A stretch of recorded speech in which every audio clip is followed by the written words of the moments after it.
kanaaf ni waan akka ejjette yeroo sana gara tulluu Taaboritti yommuu ol bahani diinni isaanii gaafa dhufu waraanni gaafa ka'u maqaa Waaqayyootiin diina isaanii mo'atanii gammachuudhaan Dibooraanis tulluu Taaboor irratti Waaqayyoon galateeffattee jirti. Galanni Waaqayyoo lafa ta'u sirriitti galateeffadhaa sagalee kennaasa. Xalaataቸውን ይላሉ egaa akkuma sana gooftaan keenya fayyisaan keenya Iyesuus Kiristoos gara biyya lafaa kan dhufe diina keenya kan ta'e Daabiloosin qaalessuudhaaf isa balleessuudhaaf waan ta'eef isa irratti aangoo akka argannuuf iccitii waaqummaa isaa tulluu Taaboor irratti nuuf ibsee jira.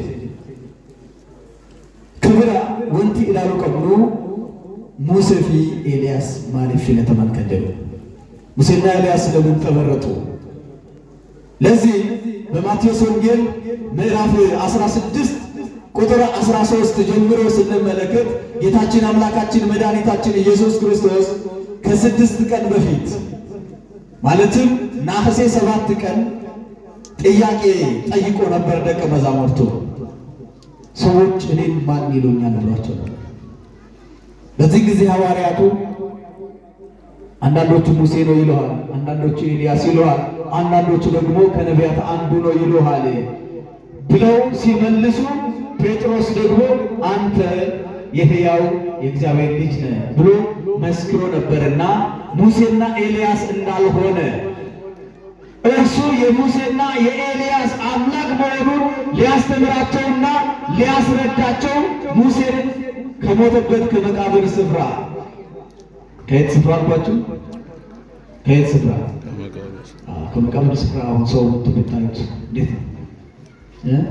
ዘመዳችሁ የሆነ ሰው ከሞተ የቆየ ሰው ከ1600 ዓመት በኋላ የሞተውን ሰው ጥንት የነበረውን በታሪክ የምታውቀው ሰው ተነስቶ ብታዩ አስደንቅም። እርሱ ሁሉ ይቻላል፣ ለእርሱ የሚሰራ አንዳች ነገር የለም። ስለዚህ ሙሴ መጣ፣ ከመቃብር ስፍራ ተነስቶ መጣ። ሙሴ ከተቀበረበት ከራማው ተራራ ተነስቶ መጣ። ኤልያስ ደግሞ አልሞተም፣ ተሰወረ። የሚኖረው በብሔረ ሕያዋን ነው፣ የሕያዋን አምላክ ነውና እርሱም ደግሞ ከብሔረ ሕያዋን ጠርቶ አመጣው። ሙሴና ኤልያስ የተመረጡበት ዋና ምክንያት ይሄ ነው። ሁለተኛ ሙሴ እግዚአብሔርን ክብርህን አሳየኝ ብሎ ጠይቆት ነበር። በዚህ በኦሪት ዘጸአት ምዕራፍ 33 ከቁጥር 17 እስከ 23 ስትመለከቱ ማለት ነው። ክብርህን አሳየኝ ብሎ እግዚአብሔርን ጠየቀ። በጣም ከመቀራረባቸው የተነሳ እግዚአብሔር ለሁላችን የሚቀርበን ለሙሴ ቅርብ ነበር። እግዚአብሔር ሙሴ የዮቶርን በጎች ሲጠብቅ ጠራ። ሙሴ ሙሴ ብሎ አነጋገረው። እግዚአብሔር ወደ ፈርዖን ላከው። በፈርዖን ፊት ብዙ ድንቅ ተአምራትን እንዲያደርግ ረዳው እግዚአብሔር ሙሴ። እግዚአብሔር ሙሴን አለው የሚለው ቃል ስትመለከቱ እጅግ ብዙ ጊዜ ተጽፏል በመጽሐፍ ቅዱስ ውስጥ። ስለዚህ ከቀረቤታቸው የተነሳ ሙሴ እግዚአብሔርን እባክህን ክብርህን አሳየኝ አለና ለመነው። እግዚአብሔርም አለው አንተ ክብሬን አይተህ ልትቆም አትችልም። ምን መሆን አትችልም? ምን መሆን አትችልም? ልትቆም አትችልም አለ። ነገር ግን ጀርባዬን ታያለህ ብሎታል።